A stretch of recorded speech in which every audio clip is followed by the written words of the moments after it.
एक नई वीडियो के साथ आज मैं फिर हाजिर हूं, आपका होस्ट दोस्त विक्रांत जोशी आपका स्वागत करता हूं मेरे व्यू मास्टर में। इसमें हम लेके आते हैं वर्ल्ड अफेयर्स और डिफेंस की दिन भर की टॉप खबरें। तो चलिए जान लेते हैं। सबसे पहले हम लोग बात करेंगे K9 वज्रा टी की। इसकी 200 क्वांटिटी का और ऑर्डर देने की जो प्रक्रिया है डिफेंस मिनिस्ट्री ने वो स्टार्ट कर दी है। हम जानते हैं कि ऑलरेडी इसको इंडियन आर्मी में 100 की संख्या में इस्तेमाल किया जाता है। 2017 में इसका सबसे पहले कॉन्ट्रैक्ट साइनिंग हुई थी साउथ कोरिया की कंपनी के साथ मिलके। L&T ने इसको भारत के लिए स्पेसिफिकली बनाया और इसकी डिलीवरी कुछ 2018 में ही स्टार्ट कर दी गई थी। फरवरी 2021 तक इसकी पूरी डिलीवरी कंप्लीट कर दी गई। 100 की संख्या में आ चुके हैं। 4,500 करोड़ में ये कॉन्ट्रैक्ट साइन हुआ था। अब जो कॉन्ट्रैक्ट फॉलो ऑन कॉन्ट्रैक्ट दिया जाना है वो लगभग 10,000 करोड़ का होगा और 200 की क्वांटिटी में in self propelled artillery gun को खरीदा जाएगा, जिसकी मारक क्षमता कुछ 50 किलोमीटर की कही जाती है और 155 mm की आर्टिलरी गन इसमें लगी होती है। हम ये सुन चुके थे खबरों में कि 400 क्वांटिटी में इथॉस गन को भारतीय आर्मी खरीद सकती है, जो कि इजरायली कंपनी इल्बिट के द्वारा बनाई जाती है, जो कि एक कॉम्पिटिटिव प्रोक्योरमेंट में L1 आई थी और ये माना जा रहा था कि हम इसी को खरीदेंगे, पर इसके लिए अभी भी कोई कॉन्ट्रैक्ट अलॉट नहीं किया गया था। मेक इन इंडिया के तहत बनी हुई ये जो आर्टिलरी गन है, सेल्फ प्रोपेल्ड आर्टिलरी गन है K9 वज्रा टी, इसकी इतनी ज्यादा क्वांटिटी क्यों खरीदी जा रही है? इससे पहले ये माना जा रहा था कि 1 या 2 रेजिमेंट इसकी खरीदी जा सकती है, यानी कि कुछ 36 से लेके 40 की संख्या में खरीदा जा सकता है, पर 200 की संख्या में ये माना जा रहा है।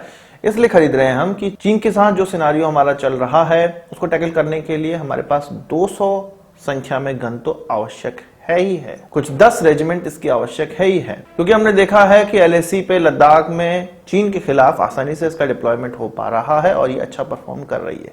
इसी से आश्वस्त होकर इतनी बड़ी क्वांटिटी में इसको खरीदा जा रहा है। ये कहा जा रहा है कि इस साल के अंत तक इसकी कॉन्ट्रैक्ट साइनिंग हो सकती है। 2023 में इसकी डिलीवरी स्टार्ट हो सकती है। 2028 तक इसकी डिलीवरी कंप्लीट हो सकती है। L&T है तो 1 साल पहले ही कर देगी। बात कर लेते हैं चीन की और चीन के दगाबाज एम्प्लॉयज की। चीन के लिए तो वो दगाबाज ही हैं, हमारे लिए अच्छा है क्योंकि चीन हमारा दुश्मन मुल्क है। अब चीन का कुछ बुरा होगा तो हमें अच्छा ही लगेगा। एक दगाबाज जो इनका एम्प्लॉय था, जो कि Chinese company aviation industry core of China में काम करता था, एक आप कह सकते हैं कि रॉकेट टेक्नीशियन के पद पर काम करता था। ब्रिटेन की MI6 के द्वारा से संपर्क किया गया और ये जो हाइपरसोनिक ग्लाइड व्हीकल, जो कि उनकी DF-17 को ले जाने योग्य ग्लाइड व्हीकल था, जो कि अभी टेस्ट किया गया था, उसकी टेक्नोलॉजी पूरी तरह से लीक कर दी है इस एम्प्लॉय ने। अभी ये एम्प्लॉय कहा जा रहा है कि अमेरिका पहुंच चुका है। ब्रिटेन के थ्रू ये अमेरिका पहुंचा है। ये कहा जा रहा था कि हांगकांग तक इसको पहुंचाने के लिए एक प्लान बनाया गया कि ये क्रिकेट फैन है और हांगकांग के बाद फिर इसको ब्रिटेन लाया गया और ब्रिटेन के बाद अब इसको US ले जाया गया है। इसमें CIA और MI6 दोनों ही इन्वॉल्व हैं। एक्चुअल में यूरोप और अमेरिका या वेस्टर्न वर्ल्ड ये चाहता था कि ये चीन के द्वारा ये हाइपरसोनिक मिसाइल बनाई जा रही है, जिसमें कि वेस्टर्न वर्ल्ड पिछड़ा हुआ है, केवल रशिया और चीन के द्वारा बनाया गया है। वो टेक्नोलॉजी पता चल जाए जिससे कि इसके काउंटर टेक्नोलॉजी वो डेवलप कर पाए या इससे बेहतर टेक्नोलॉजी मिसाइल के मामले में डेवलप कर पाए। यह भी कहा जा रहा है कि अभी कुछ दिनों पहले जो चीन के द्वारा पूरी पृथ्वी का चक्कर लगाकर अपने टारगेट को नष्ट करने योग्य जो मिसाइल बनाई गई थी, उसमें भी ये व्यक्ति इन्वॉल्व था, उस टेक्नोलॉजी में भी इन्वॉल्व था और इसके सामने ही सारी चीजें इवॉल्व हुई हैं और ये उस रॉकेट को अच्छी तरह से जानता है। जब हांगकांग में इससे पूछताछ की गई तो इसके दिमाग में ही काफी ऐसी जानकारी थी। हालांकि इसके द्वारा कुछ सीक्रेट फाइलें भी दी गई हैं, पर काफी जानकारी इसके द्वारा खुद बताई गई और वो जानकारी सही पाई गई। इसके बाद MI6 के द्वारा अमेरिका को भी इन्फॉर्म किया गया। CIA के लोग भी हांगकांग आए, उससे पूछताछ की और ये पाया कि ये काम का व्यक्ति है और इसको अमेरिका लेकर चले गए हैं। आप में से बहुत से लोग ये सोच रहे होंगे कि क्या ये चीन का जाल हो सकता है? चीन का जाल बेशक हो सकता है। उसके लिए ब्रिटेन और US की एजेंसीज हैं ये पता करने के लिए कि ये जो जानकारी दे रहा है वो सही है कि नहीं है। अब बात कर लेते हैं रशिया और पाकिस्तान की दोस्ती को लेकर। पाकिस्तान के प्राइम मिनिस्टर इमरान खान के द्वारा यह प्रयास किया जा रहा है कि पुतिन उनके देश आ जाएं और एक दौरा कर लें। एक्चुअल में पुतिन चाहते हैं कि ये दौरा तब हो जब बहुत बड़ी चीज वो पाकिस्तान को बेच रहे हो और एक बहुत बड़ी चीज वो पाकिस्तान को बेच रहे हैं। पाकिस्तान स्टीम गैस पाइपलाइन, जो कि लगभग 1000 किलोमीटर से ज्यादा लंबी पाइपलाइन है, जो कराची से लेके पंजाब प्रांत तक जाने वाली है। इसमें पहले माना जा रहा था कि रशिया के द्वारा ही पूरे पैसे लगाए जाएंगे, वो इसको बनाएंगे, इसको चलाएंगे और हैंड ओवर कर देंगे जब उनके पैसे पूरे निकल जाएंगे तो। पर बाद में कासा सैंक्शंस लगने के बाद ये देखा गया कि रशिया को पाकिस्तान में पैसे लगाने के लिए बचे नहीं। दूसरी बात ये भी रशिया ने सोचा कि पाकिस्तान ये जो कर्जा है वो वापस कर पाएगा कि नहीं कर पाएगा, कितने समय में कर पाएगा, कितने समय में पैसे निकलेंगे। इसलिए अब जो मेजर स्टेक होल्डर है वो पाकिस्तान ही हो चुका है। कुछ 74 से 75% का खर्चा यहाँ पर पाकिस्तान ही करेगा, पर रशियन कंपनियों के द्वारा ये पाइपलाइन बनाई जाएगी।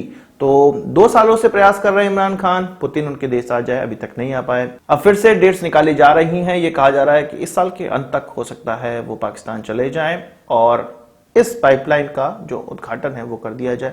उसके बाद क्योंकि पाकिस्तान में चुनाव आने वाले हैं, इमरान खान सोच रहे हैं कि उनका अच्छा इंप्रेशन इस चुनाव में बने। बात पाकिस्तान की चली है तो टर्की के द्वारा कुछ 50 से ज्यादा प्रोजेक्ट अब पाकिस्तान में लगाए जाएंगे, उसमें इन्वेस्टमेंट किया जाएगा। टर्की की एक Turkish cooperation and coordination agency है जो कि जब सोवियत संघ विघटन हुआ था तब बनाई गई थी, जिसमें टर्किश भाषा बोलने वाले या टर्क लोगों की जो देश हैं जहां पर आबादी है वहां पर डेवलपमेंट हो, इसलिए इसको बनाया गया था। पर अब ये लगभग 150 से ज्यादा देशों में फैल चुका है, अलग अलग प्रोजेक्टों में बिजी है। बहुत से 30,000 प्रोजेक्ट इसके चल रहे हैं। इसी के तहत इसी एजेंसी के द्वारा पाकिस्तान में भी 50 प्रोजेक्ट अब आगे लगाए जाएंगे, इन्वेस्टमेंट किया जाएगा।